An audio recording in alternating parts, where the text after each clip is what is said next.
Again, welcome to today's webinar, the Supported Education Services, a pathway to capping down for college students with mental health conditions. This is session 2, Supported Education Services that support entry into an educational program.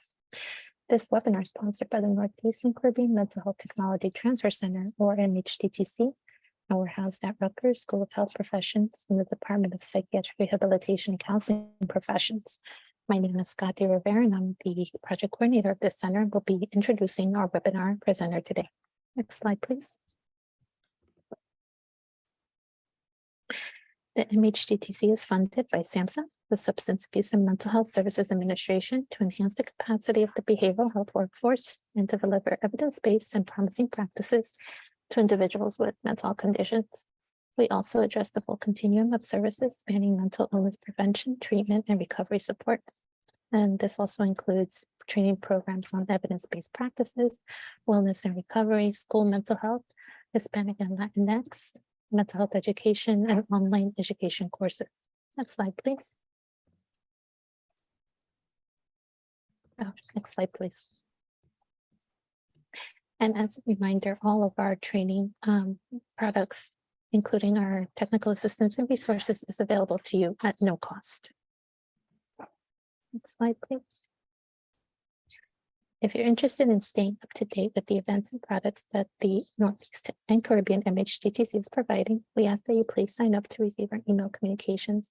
You can do so by scanning the QR code provided on your screen. Next slide. Following this webinar, you'll be asked to complete a brief survey. We value this feedback and use it to improve our activities and inform our future activities. The survey is also important because our continued funding is linked to their completion. So we thank you in advance for your participation. We'd also like to remind you that this webinar will be recorded and posted on our website within 7 days of this webinar broadcast, along with any presentation slides.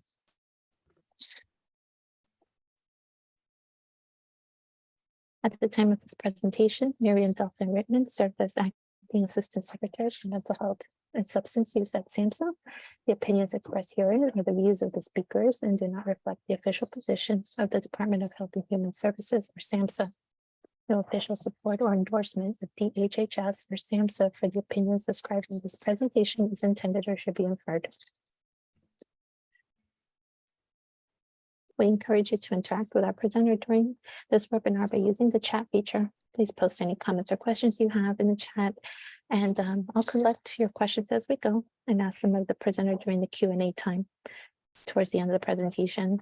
During our webinar, our presenter may pose questions to you, so please use the chat feature to answer them.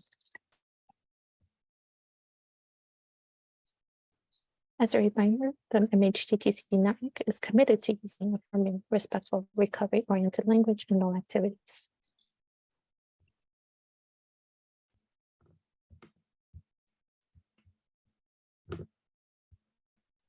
We have this. Oh, thank you, Brittany. And also, we also want to let you know that the new 3-digit dialing code for the Suicide and Crisis Lifeline is now available through 988. For people experiencing suicide, mental health, substance use crisis, emotional distress, or people concerned about someone in crisis.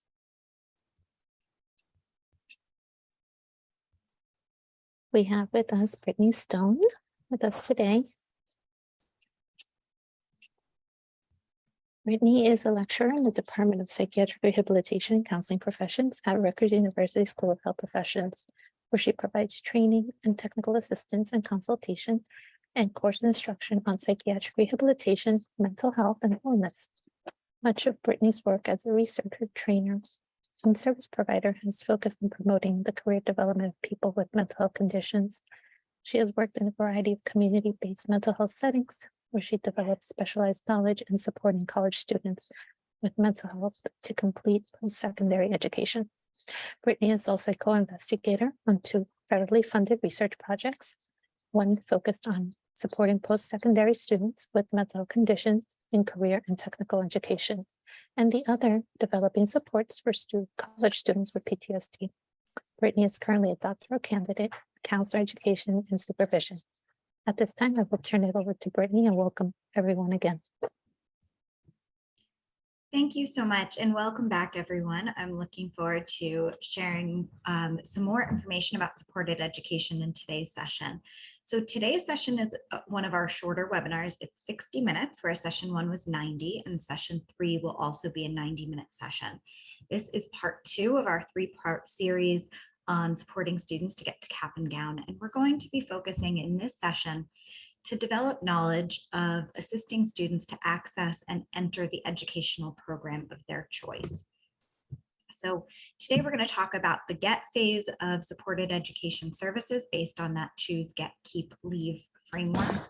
We're going to talk about the critical tasks associated with the GET phase of services. And I'll provide some tips and strategies on utilizing resources regarding funding, transportation, and other essential admission-related requirements. So just a refresher for those of you who may not have been present during last week's session, supported education follows the choose, get, keep, leave framework, which helps people make choices about the paths for education and training, get the appropriate education and training opportunities that they need to achieve their goals, and keep or maintain their student status until that goal is achieved. This approach provides that framework for you as a practitioner to be able to formulate plans, develop intentional interventions, structure your services, and anticipate future steps that the person is going to be moving into. So some of the principles of the choose, get, keep, leave model within psychiatric rehabilitation include self-determination. So through every phase of this process, we want to make sure that we are helping students to make their own choices, empowering them to do so, helping them to set their own educational goals and really think through what their options are, what their resources related to those things are, and accept responsibility for the educational process and journey that they're on. Additionally, students are to be actively involved in this process, determining the criteria for their own success and satisfaction, as well as helping to evaluate their progress in achieving and meeting their goals and modifying them along the way as desired. There's also, it's grounded in partnership between the treatment team, between the supported education specialist and practitioner, and the student. The student is valued for their knowledge, their skills, their strengths that they're bringing to this process. So it really is so foundational to have a good rapport and to have a good working alliance. And we're focused on development of skill set and environmental supports and resources.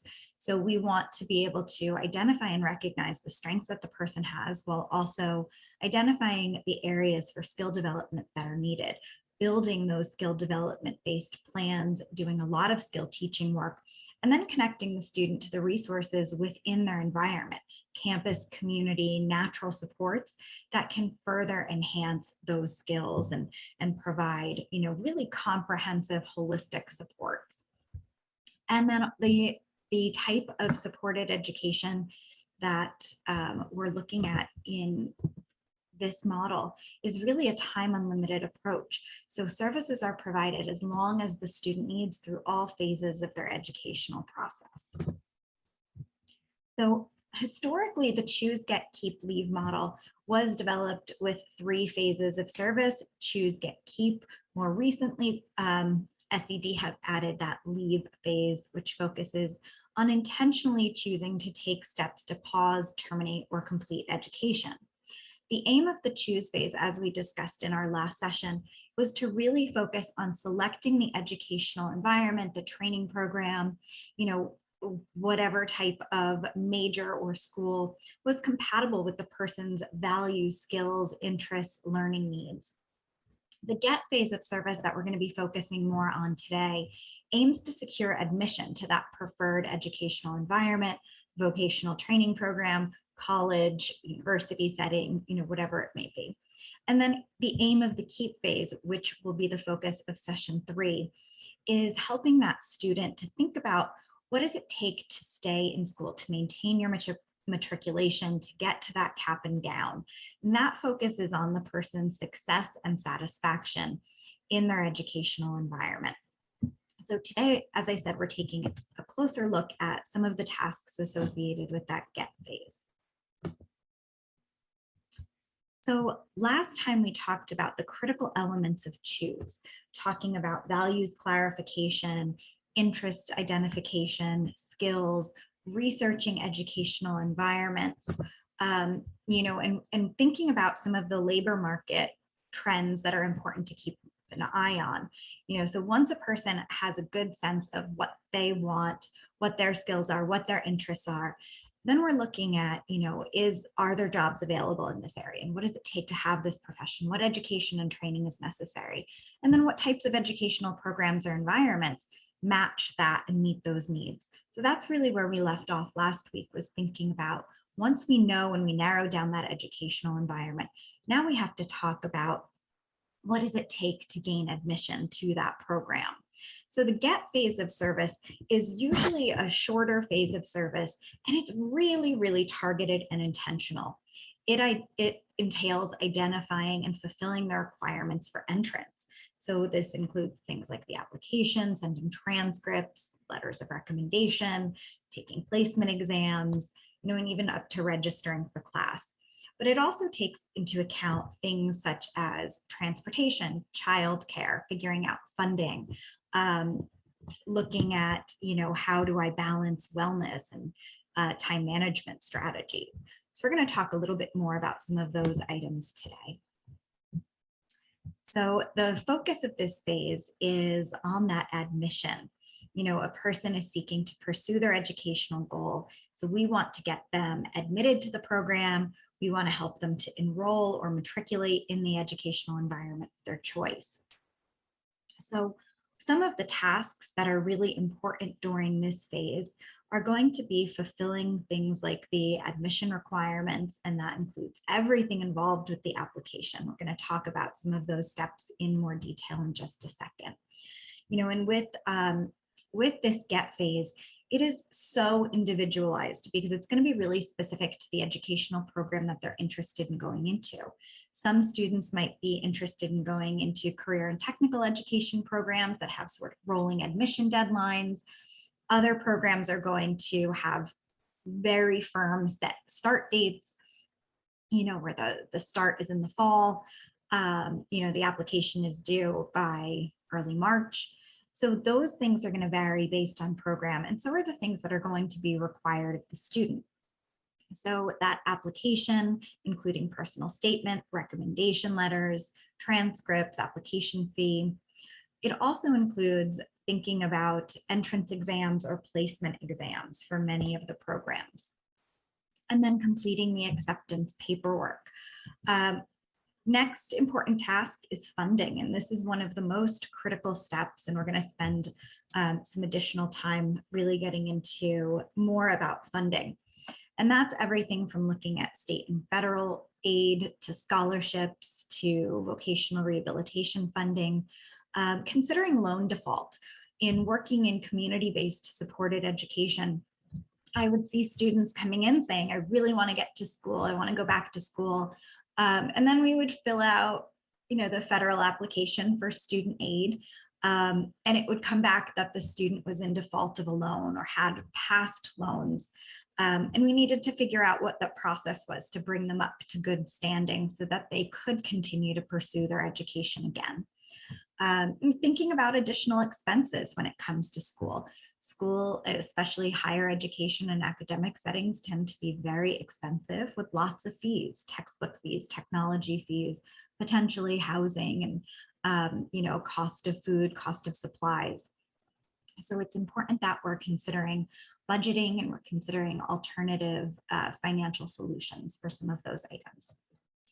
We also want to make a plan for transportation, ensuring the person has reliable transportation to get to and from campus if needed. If the student is going to enroll in online classes, that they have the right types of technology available to them so they're able to access their learning management system, have good, strong internet signal if they're doing synchronous web-based courses. and that they're able to navigate the learning management system that their university uses.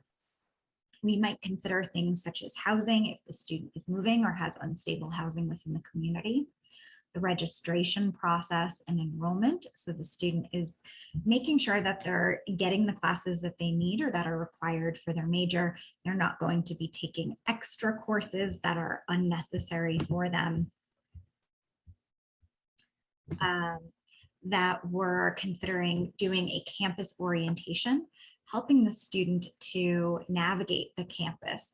Some schools, it's really intuitive where things are laid out. Others are big sprawling campuses and you're taking buses from one place to the next. So an additional task is to really help with that process. Familiarization with the learning management system, which I mentioned. Assessment of skills and strengths is another really important area. During this phase, it's critical that the student have some type of organizational system or time management system, as it is very deadline intense and specific. So you'll start to get a sense of what their time management and organization is like. What types of reminders need to be put in place? What type of calendaring system is used or alerts are used? Where are you, keeping your electronic files and the drafts of your personal essays? So you're starting to get a sense of those things and helping with skill development through this process, as well as honing of wellness strategies, or if the person you're working with uses wellness recovery action plan, perhaps it's taking a look at, is everything working for you? How might these things need to be modified in the educational environment? And then finally, another element of this phase of service is identification of community and natural supports. So who else is working to support the student, and to thinking about how they're connecting to the people that are in their life and other community resources. Is there transportation assistance? Is there services like vocational rehabilitation? Is veteran services going to be, a resource for the student? Do they have a family member or friend who can help with transportation to campus, or with proofreading, or with an application fee? So we're starting to think about who is in the person's life that is going to also support this educational goal attainment. I'm going to pause for a moment. I think I see something coming up in the chat. Okay. Student is in default of a private public loan. They cannot get funding from filling out FAFSA. So if a student has defaulted on a federal loan, that is true. They cannot get funds from FAFSA until that loan is in good standing. There's a resource that I've linked toward the end of the presentation, and we're going to talk a little bit more about financial aid in a few minutes. The loan would have to be brought into good standing. Typically that takes about 6 months of good faith payments on that federal loan in order to qualify for another loan, but it would depend individually on a student's process. When it comes to private loans, this varies as well, and it really depends on the student's financial status, but it certainly can impact the student's ability to get future federal loans. So I do have resources. The National Student Loan Database or data system is one of the resources that students can go on to check to see if they have outstanding student loans. Sometimes, people don't know what they have outstanding. It's been so long. They've moved several times. And so it's always good to go on that site and check and see what's under that student's name. But I'll come back to your question, Sherry, if I don't end up answering it. So when it comes to some of those admission requirements that I mentioned, this is going to vary pretty heavily from one program or school to the next, depending on the type of institution the student is going to. So the first thing that you would want to do when supporting the student is to help them get on the internet and look at their school's website and identify exactly what that process for admission is going to be, or to reach out and contact an admissions, somebody who's working in the admissions department of the school that the person is interested in.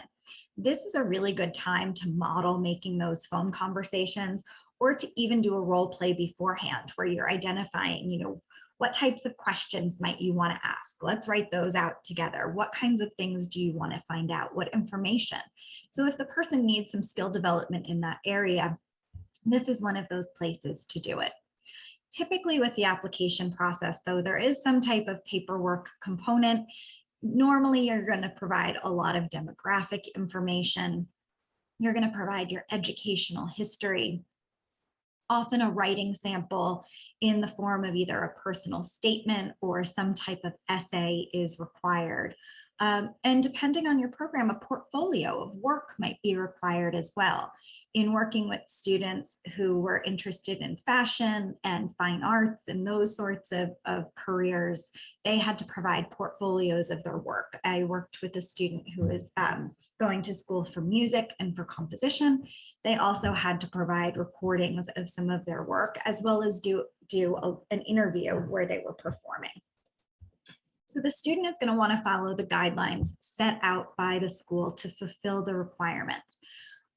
Definitely, first thing I would recommend doing is looking at all of those deadlines and due dates. Make sure that you and the student are then setting dates prior to those to be clear that you have everything in. So you want to figure out those guidelines. When it comes to that personal statement or essay, it is really helpful to work with the student on talking through what do they want to write about? What is their outline going to look like? Are they keeping it within the right content and the right length required by the school? Does it have to be written in a certain format? So making sure that those things, those details, you're really paying attention to. Academic transcripts is another area that students are going to want to think about. Some students have been out of school for a long time. Typically, proof of high school graduation or high school equivalency is required. If a student is, been out of school for a while, it might take a little bit longer to get those records if they need to reach out to former educational institutions. If a student has gone to school out of the country, especially for high school, again, it might take a little bit longer to get some of those records.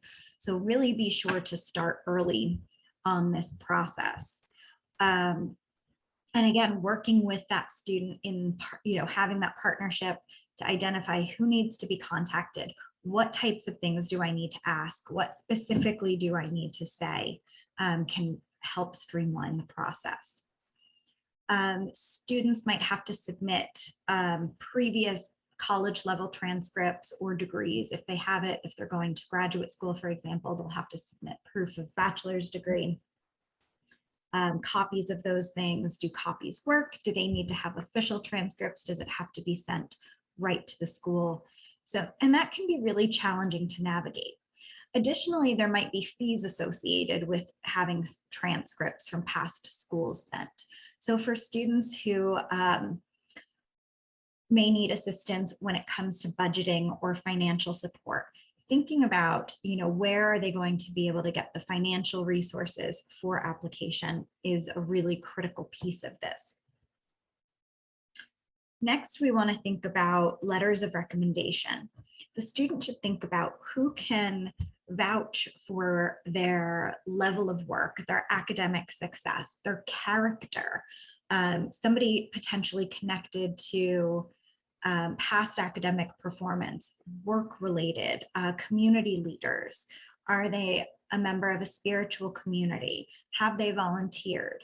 Do they know somebody who's in a field that they're looking to go into? So these would all make good, recommenders and people to ask. You may also want to work with the student about how to ask the person and how far in advance do they need to provide that notice. Many schools now, the student will enter the person's name and email address, and it'll send the recommender a link to use. So the student would want to prepare the individuals that you're going to be getting a link from the school. This is what that's going to look like. This is what the process is going to be. So talking through and communicating with that. Most schools require application fees for the admissions process. These tend to be non-refundable fees used to process the application for admission. As a practitioner, you can certainly assist in, again, that budgeting of funds or even requesting a waiver for this fee. Some students are granted waivers based on economic need. Additionally, some community-based programs may offer assistance with the cost of applying for academic programs. Vocational rehabilitation, if the person is connected with that, your state VR office, may also be a funding source for applications. Other types of community mental health programs sometimes provide funding for these things as well. So a student may want to consider what that's going to look like as far as planning for transcript fees and application fees. Now, some colleges and universities, especially within state-based systems, are starting to use standardized applications that allow students to just complete one application that can be submitted to multiple schools. If your state is using some of these streamlined standardized application, it really does help a lot because it keeps materials really nicely organized. Students are able to enter it into kind of one database and have it sent out. It also helps to keep costs down because there tend to be one flat fee rather than multiple fees for multiple schools. So you have to check with your state and see if your state is using anything like that. As I mentioned, it's really critical during this process to make sure that you are aware of the important dates and you're entering them into some type of planning system, calendaring system, setting reminders for these various components at least 1 week in advance, having those reminders come through, and setting due dates more in advance so that you're really able to take a look at everything. Setting various goals and timeframes is important during this process, and checking in regularly. Taking some time to think about how you're chunking these tasks may also be really useful, especially for students who may have some difficulty with executive functioning. So the application process can really be huge and it can feel very overwhelming and very daunting. So helping students to break down these tasks into manageable chunks and following up according to that might be a great strategy to help, and to start to build that skill as well in this process. So another thing to consider when we are thinking about the admissions requirements include the admissions interviews, our entrance and placement exams, and acceptance paperwork. Jumping too quickly. When it comes to placement testing, nearly all 2-year and many public, and even some private 4-year post-secondary programs require some type of entrance exam or placement testing. Typically, these are for things like math, reading, writing. Some programs also require it for foreign language or science-based courses.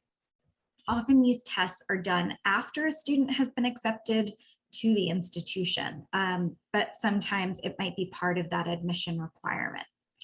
These are typically computer-based tests designed to measure the skills that the students already have or the knowledge that they already have in a particular domain area. And these tests are used to determine which level of classes that a student may need to get placed into.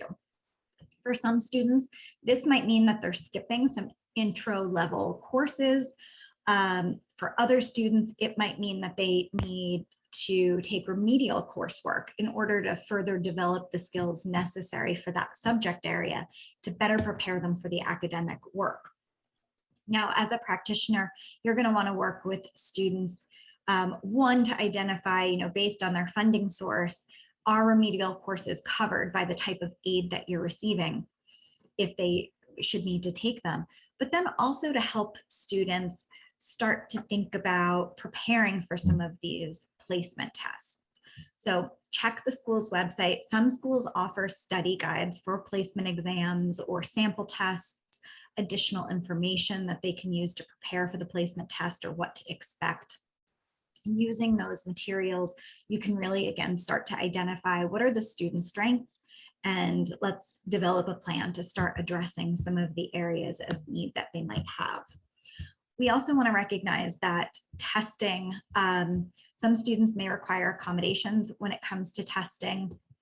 So they should check with the school's website and with disability services or admission to determine how accommodations can be granted for placement exams. So that process might be a little bit different than applying for academic accommodations, because it's typically, it might typically be offered before the student is matriculated. So practice tests can help students with, developing strategies. You can start to talk with students about developing wellness strategies, anxiety management, or, test anxiety management strategies, and then academic accommodations for the placement test as needed. Admission interviews is another area that you're going to want to talk to the student and help them to prepare for. So just like in supported employment services, when we're prepping for interviews and we're doing mock interviews and helping somebody to identify, if they have the right clothing, the right materials, if they know how to answer standardized questions, we're going to do that within supported education as well to prepare for admission interviews. So using mock interviews, doing role plays are strategies that can assist the student in being able to start to prepare and practice responses for some of those interview questions. Tell me about yourself. Tell me why you're interested in pursuing this career. Tell me what those career goals might be. Tell me about experiences that you've had that are relevant to your educational goals. So you're going to want to work with the student to start to think through some of those answers to those questions, as well as strategies to manage anxiety around interviewing. Interpersonal skill development is another one. Now, a newer strategy to prepare and to prep for interviews could be using AI programs like GPT. Some people have been talking about, there's a debate in higher education. Is this going to be a useful tool, or is this going to be, kind of a destructive force? But it is a strategy for interview prep. The student is able to put in various prompts related to the major or their field, and ChatGPT can spit back some common interview questions that might be asked. And then the student can start practicing, how they would like to craft their answers to those questions. But practitioners might need to work with students to see, what are their strengths in this area? What types of things do they need to best prepare? And that's for in-person or virtual interviews. If an interview is virtual, and you can see up on your slide, we want to check on some of the following items. Does the student have a quiet space to be able to do the interview? Is there somewhere where they're going to have privacy? Do they have a stable internet connection? Are they going to be free from interruptions? Do they have a working camera and microphone? And checking, helping the student to check those things, to streamline those things, so that the day of the interview, everything is as seamless as possible. If the interview is in an educational setting, on the campus, we want to think about, do you have a reliable way to get there so that you can get there on time, or preferably a little early? Do you know how to get there? Are you taking public transportation? Are you going to be driving? Do you have instructions? Do you know where to park? Do you have a way to get home once your interview is over? And then things such as, what type of clothing are you going to wear? Do you have professional attire? Do you have clothes? Do you have shoes? So that way you're showing up to the interview in a way that is representative of the school program, that you're seeking admission for. And does the student need supplies or materials for the interview? Are they going to be doing a technical or hands-on demonstration? As I mentioned, in working with fine arts students, both who were, in the art field and having to bring portfolios, as well as the music field. Additionally, I worked with a student who had to bring a creative writing sample, to an admission interview. So are they going to be doing any type of hands-on demonstration? Do they need to bring samples or materials with them? So we want to help to ensure that they're properly prepared as best as possible. And then there's typically some type of admission or acceptance paperwork. You know, the student might get accepted, and then when you get that letter of acceptance, what do you do with it? You know, again, looking at what are the deadlines for accepting, what are the deadlines for deferring, what is that process going to look like? So helping the student to identify those things, send in, you know, any fees that are associated with holding a spot. Now let's talk about funding for a few minutes. So funding, this is one of the most critical tasks during the GET phase of service. You know, and through this phase, we're really looking at the exploration, identification, and then being able to secure finances to fund an educational pursuit. So I want you to consider for a moment how you funded your own educational experience. You know, were you able to get scholarships? Did you get grants? Did you get loans? Did you cobble all of those things together? Did you do work study? Did you stretch out your educational program so that you could fund it, you know, over the course of several years or semesters? So the cost of education, because it is so very expensive, is one of the most common barriers cited by students hesitant to return to school. It can be a confusing process. It can be a really overwhelming process for many people to try to think about, how is this going to be feasible? How am I going to be able to afford all of these things? So it's really important that you're providing support through this process, that you're helping the student to educate themselves, that you're helping the student to connect to representatives from the financial aid office at school or the scholarship office, or, you know, EOF at school, that you're helping them to connect to family members or friends who can also support them, or even other trusted professionals, so that they're able to get as much support as possible. You know, and we want to keep in mind that many students, it's typical for students to use a variety of funding sources to pay for their education. You know, many people have to combine a couple different scholarships with state and federal grants, plus take out some loans. So that's why, you know, if we think back to session one, when we were talking about looking at some of that labor market information, looking at, you know, job openings and job outlook, we want to talk about what that's going to look like when it comes to funding. You know, what's the likelihood that the student is going to be able to get a job within that field and earn a certain salary when they come out of their educational program? So the different funding streams, there's a number of different funding streams, and two of the most common for education are federal and state financial aid. The Federal Student Aid is an office under the United States Department of Education that manages federal assistance programs such as grants, loans, and work study. One of the primary tasks that that office has as well was to develop the FAFSA form, which is a federal application for student aid. They process those completed applications, and we'll get back to federal aid in a sec. We're going to move on and start talking a little bit about VR and scholarships and some of these other things, but federal and state aid, two of the most common. Another area where students often seek financial support is from the Vocational Rehabilitation Office. Those are also federally funded programs made up of services designed to facilitate entrance into or return to work with for people with disabilities.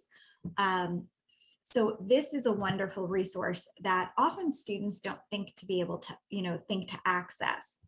So services through vocational rehab include vocational assessment and evaluation, training, upgrading of general skills to be able to move into, you know, have more job prospects, which is great.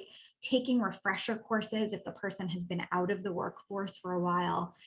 They also offer funding for on-the-job training, career counseling, employment search, consultation regarding job accommodations or other modifications. So VR can provide a lot of different supports for students and job seekers, but it can also provide that funding for education and training as well as other supports designed to aid in that labor market participation, right? So we want to, when we're thinking about VR as an option, we want to be really intentional to help the student to articulate their educational goal, their knowledge about the labor market, understanding the potential for job growth if they're able to complete this training program, this educational program, the certificate program.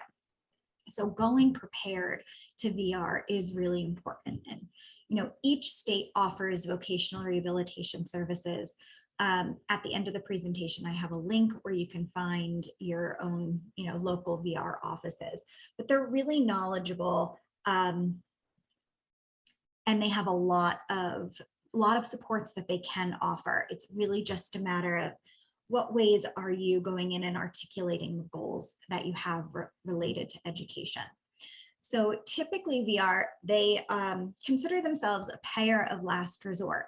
So they're going to want the student to apply for that federal or state aid first, and then see the gaps in funding. They're also a need-based funder. So they're going to want to see what types of financial resources the student has. But then they can pay, you know, whatever those gaps are between the federal and state aid that the student gets and the remainder of those costs. Additionally, VR has paid for things like glasses, hearing aids, books, transportation. So it's really a matter of how your request is presented and the relationship, I think, that you have with your local VR office. So it's a wonderful underutilized resource. Scholarships are another area. And as I said, often funding for education really has to be pieced together from multiple sources. Scholarships are a big one.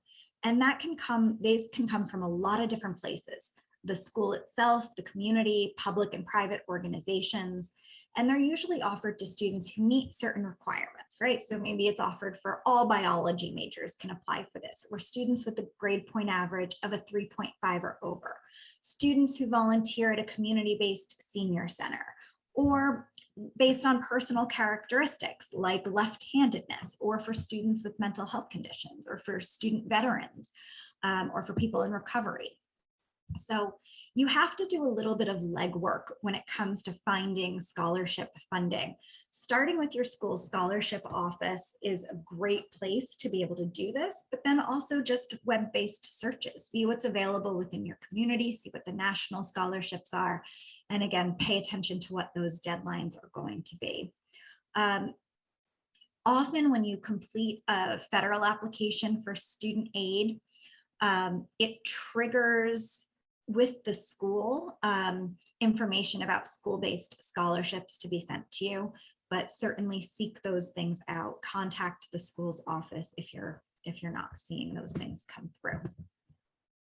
Another area that, again, I think is an underutilized one is looking at federal apprenticeship programs or apprenticeship programs within your state. Applying for these registered apprenticeship programs is another means to access a variety of industries and receive funding and, you know, pay along the way. So apprenticeships blend academic and technical education with paid work experience that leads to certificates of completion, national certifications. It helps to develop that professional network because you are gaining that field-based experience, and often leads to gainful employment within the same place you're doing that apprenticeship. If accepted into the apprenticeship program, employers are going to pay a competitive salary during your educational process, you know, as you're getting hands-on work. So again, at the end of the presentation, there's a link for some of the apprenticeship-based programs. Those are really fantastic options, especially for students who are interested in career and technical education. And then we also have private loans.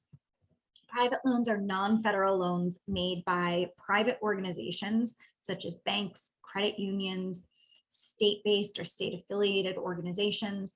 And these all have terms and conditions set by the lender. So they're going to vary tremendously. The interest rates are going to vary tremendously. And private student loans, while an option for some students, tend to be more expensive than utilizing federal or state-based loans. So moving back into some of the federal student aid, as I said, this is the office that manages student financial assistance programs. These programs are authorized under Title IV of the Higher Ed Act of 1965, and they provide grants, loans, and work study funds to students attending college or career schools, career and technical education programs in some instances. They developed and they processed the free application for federal student aid, or the FAFSA, and that's the application used to determine a student's eligibility for aid. These have to be completed each school year. A new one needs to be done, and they have to be completed in order for the student to be considered for most federal student loans.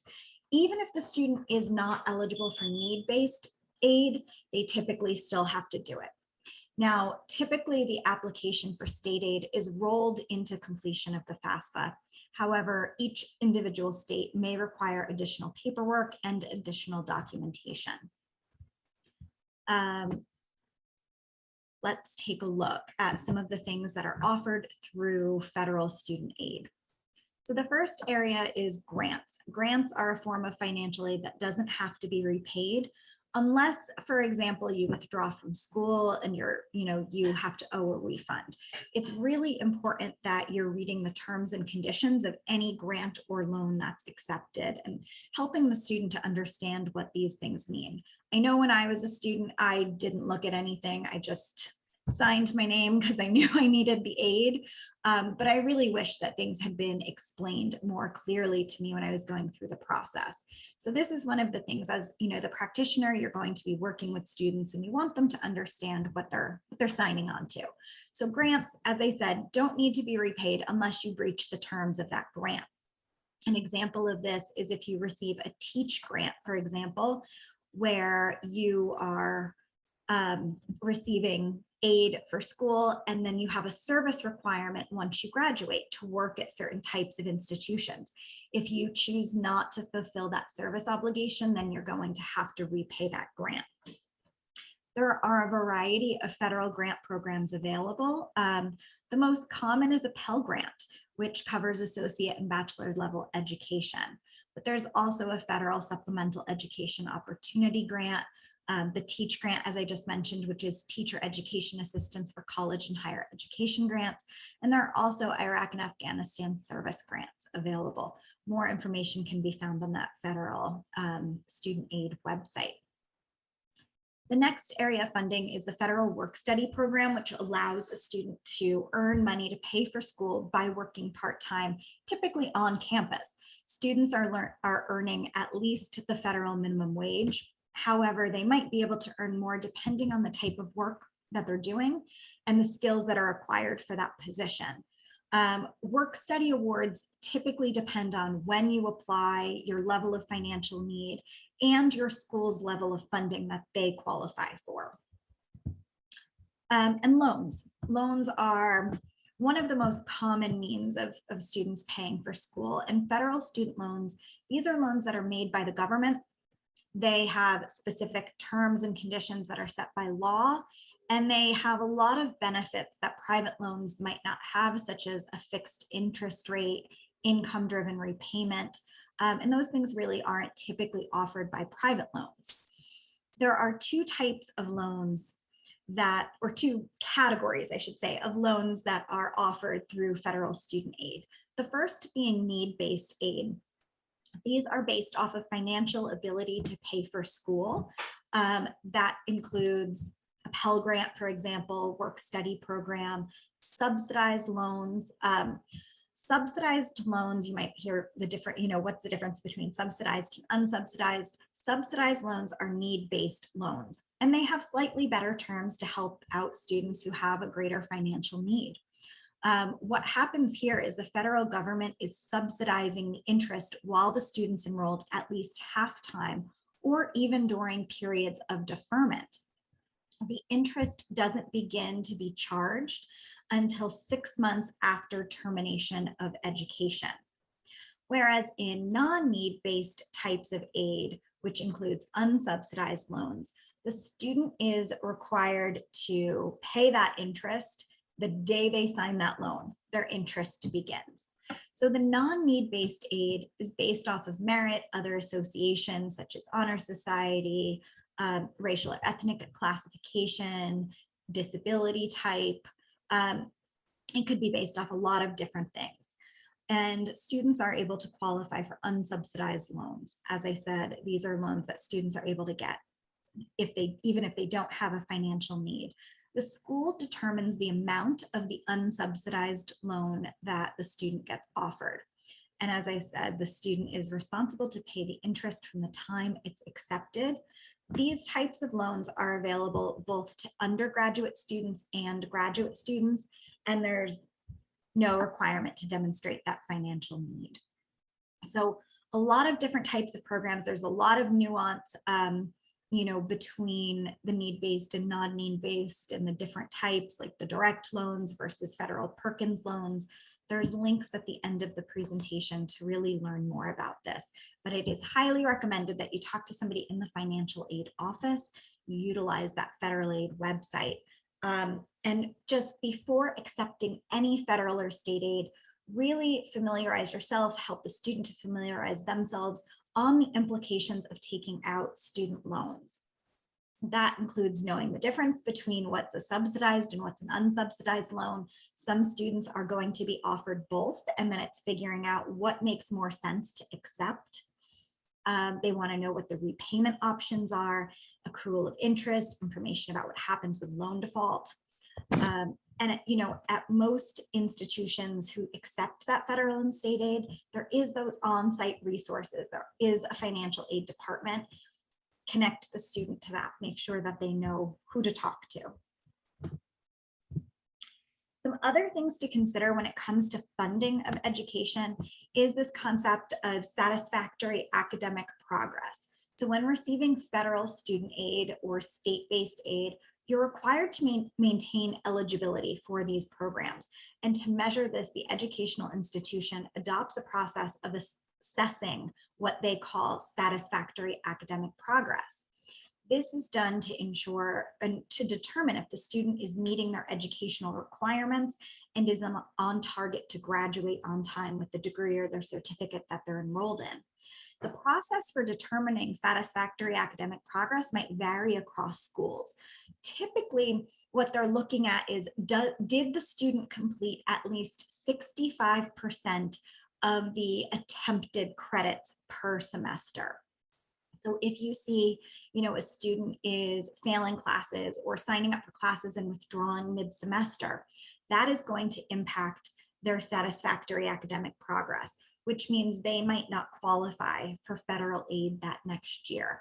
There is an appeal process if the student, is denied aid because of satisfactory academic progress. The student can appeal. They have to talk about, what is their plan for improving, what resources are they connecting with. But it's not just, you get a Pell Grant and you have it forever. They really are making sure at this point that students are meeting those educational requirements in order to continue to get that aid. We also want to think about other costs. So tuition obviously is the big one. Housing is another huge one, but there also may be additional fees outside of those costs. And that could be things like technology, labs, graduation costs, graduation application, cost of cap and gown. There's also going to be costs for textbooks, learning materials, supplies, uniforms, and that's going to vary. So you'll want to either have the student speak with or seek out information on the school's website to learn more about some of those additional costs associated with education. And then when it comes to justice system involvement or students with criminal convictions, many state and federal funding options might not be available or might be available through alternative funding streams. We might have to explore more scholarship opportunities. However, more recently, some things have changed for federal aid. Drug convictions no longer affect federal student aid eligibility, which is a huge one. And then as of July 1st, coming up this year, so this July 1st, 2023, there are 2 rules going into effect. One is that you may qualify for a federal Pell Grant if you've been convicted, are incarcerated in a federal or state facility, and enrolled in an approved educational prison program. So now they are approving some people for aid, but it really is going to vary based on that program. So a student who is incarcerated would want to check with the correctional facilities educational director to find out if their facility is participating in one of those programs as of July 1st. And then additionally, if a student is subject to involuntary civil commitment for a sexual offense, they also may qualify now for a federal Pell Grant, whereas in the past, they would not. So those are 2 changes that are coming this July. The next area to consider and really spend some time with is transportation planning. This is another highly cited barrier to education, lack of accessible, affordable transportation, which can prevent a student from attending or being able to complete a post-secondary educational program. A lot of programs are offering online education, which is fantastic, but not every student wants to be an online student or thrives in an online environment. So, we know that having limited or no access to transportation can really cut off prospects for students from employment opportunities or educational opportunities. For students who live in places with more public transportation, who have access to buses, trains, subways, the cost of transportation may be a barrier. Whereas for other students who are in more rural or suburban areas without access to a personal vehicle, there might be limited options, to getting to campus. And that's further complicated when students have conditions that may require specialized transportation. Some students with access to public transportation may not be comfortable with it or may not be familiar with how to utilize it. So we want to make sure that we are identifying barriers to transportation so that we're able to seek out the right types of community-based resources. As I said earlier, state vocational rehabilitation agencies may be able to provide support with bus or train fare to school. Some schools in rural areas have rideshare programs for students. Other schools have school-sponsored shuttles or discounted transportation rates for students. Here at Rutgers, students are able to buy a Student New Jersey Transit Pass, and we have campus-based shuttles. So look at and see what types of options are available at the educational institution.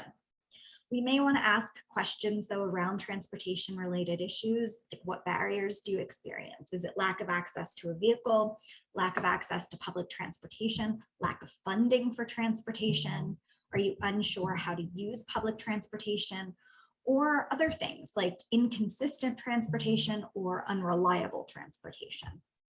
So that, again, is a barrier that we want to be able to figure out during this get phase of service. Another critical task that we're going to want to look at is doing a campus-based orientation.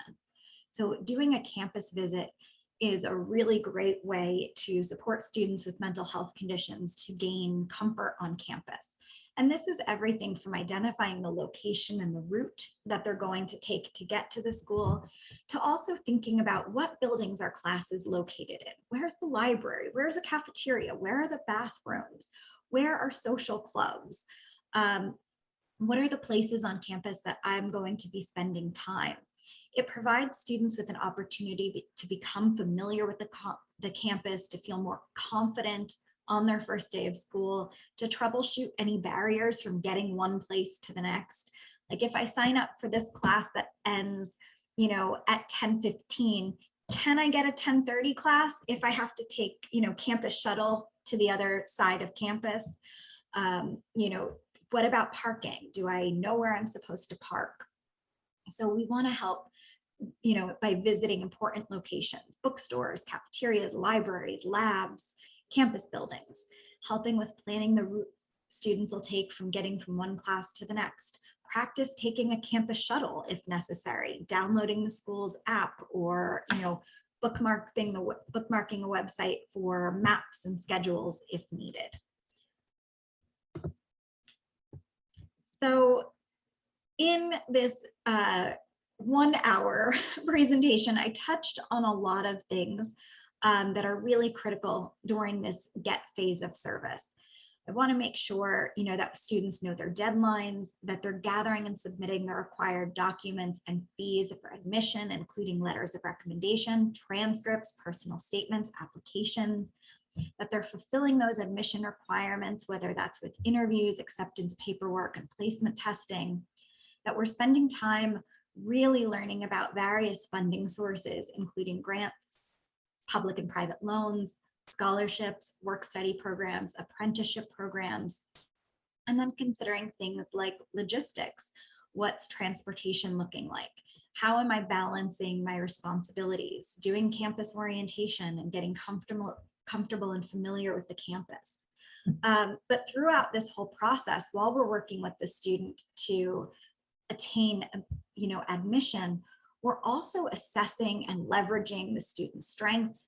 We're starting to identify areas for development. By having a good understanding of those things, we can connect the student to the correct resources that'll really best, help them to be successful. And that includes campus, community resources, natural support, as well as starting to build plans to develop underdeveloped skills, especially the things that are most critical for success. Executive functioning skills are a big one, planning, prioritization, time management skills, memory-based skills, while also affirming the skills and the strengths that the person already has in place. So in our next session, we're going to talk more about the KEEP phase of service. That includes some skill development, wellness strategies, as well as information about academic accommodations, how to identify what accommodations might work, identifying functional issues related to the mental health condition in an academic environment, and then the process for connecting with disability services. So before we log off, if there's anything that you want to include in the chat about one thing that you want to look more into or one area that you would like more information on, please feel free to put that in the chat and share it with me. As I mentioned in the presentation, I have a number of different links for you to take a deeper dive into some of the things that I touched on today. And if anybody has any questions, again, I'm going to stop sharing and we can. Thank you, Brittany. At this time, this is the Q&A portion. Please feel free to share your questions in the chat. Resources for organization, time management, and skill building.